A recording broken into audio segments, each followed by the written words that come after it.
ఎందరో మహనీయుల త్యాగాల పుణ్యఫలమే మనం అనుభవిస్తున్న స్వాతంత్ర్యం అన్నారు ఎంపీ ఈటెల రాజేందర్. ములుగు జిల్లా కేంద్రంలో బీజేపీ ఆధ్వర్యంలో చేపట్టిన హర్ ఘర్ తిరంగా ర్యాలీలో పాల్గొన్న ఈటెల ప్రపంచంలోనే సంస్కృతి సంప్రదాయాలకు మన దేశం నిలయమన్నారు. ప్రపంచ దేశాలకు చాటి చెప్పడానికే హర్ ఘర్ తిరంగా కార్యక్రమాన్ని చేపడుతున్నామన్నారు.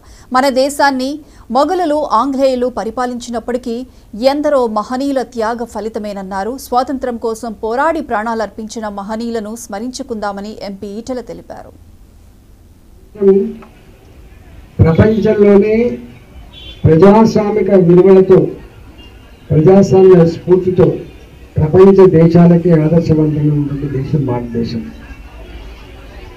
ఇంత గొప్ప మన సంస్కృతిని సాంప్రదాయాన్ని మన స్వతంత్ర భారతదేశ గొప్పతనాన్ని చాటి చెప్పేటువంటి గొప్ప సన్నివేశం ఈ సన్నివేశం కాబట్టి దీన్ని కాపాడుకోవాలని చెప్పి మీ అందరికీ వినమ్రంగా విజ్ఞప్తి చేస్తున్నాం.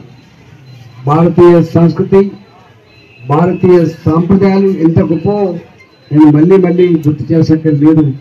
కొన్ని వందల సంవత్సరాలు మొఘలాయుల పరిపాలన కావచ్చు, వందల సంవత్సరాలు ఆంగ్లేయుల పరిపాలన కావచ్చు, ఆ బానిసత్వానికి వ్యతిరేకంగా ఎంతమంది అమరులైనరో, ఒక ఝాన్సీ రాణి కావచ్చు, ఒక తాంతియా తోపే కావచ్చు, ఒక ఆజాద్ చంద్రశేఖర్ కావచ్చు, ఒక భగత్ సింగ్ కావచ్చు.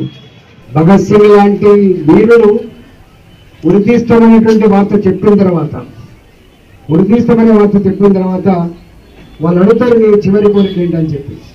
ఆజాద్ చంద్రశేఖర్, భగత్ సింగ్, రాజగురు, సుఖ్దేవ్ వాళ్ళు అడుగుతారు. వారు ఒకటే బాగుంటారు, ఇవాళ నా దేశం కోసం నేను చనిపోతున్నా గర్వపడుతున్నా.